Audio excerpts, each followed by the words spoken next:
German Chancellor Angela Merkel will be keeping a keen eye on Sunday's French presidential election. The outcome has potentially huge consequences for Europe's economic recovery. A win for Francois Hollande means almost certainly a return to the negotiating table. In March, 25 EU states voted to adopt an austerity pact that sanctions tight control over deficit management. Nicolas Sarkozy and Merkel were instrumental in drawing up the plan. Trouble is, Hollande is against it as it stands. We are not there to conceal the different interpretations or positions. So I will have, if the French people allow me to do so via the ballot box, the ability to open this friendly and firm discussion with Mrs. Merkel. While Merkel and Sarkozy stand for austerity, Hollande also wants to increase spending to help boost growth.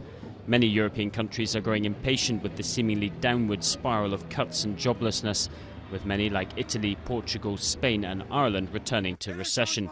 And Hollande is not alone in backing a new growth pact. And in fact, all the structural reforms and budgetary consolidation measures that we are now putting in place, if anything, are deflationary, not creating growth. So we need demand to be there.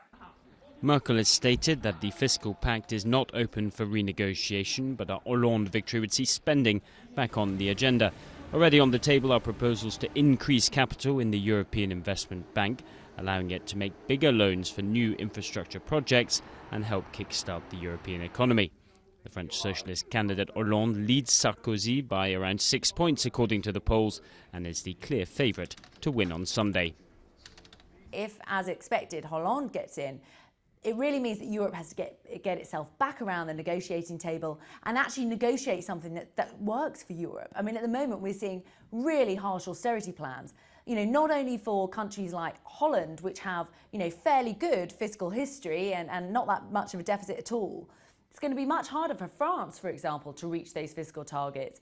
Likewise for Spain, for your Portugals, Greece, whatever. A Hollande victory would be an embarrassment for Merkel, who has openly backed Sarkozy's re-election bid.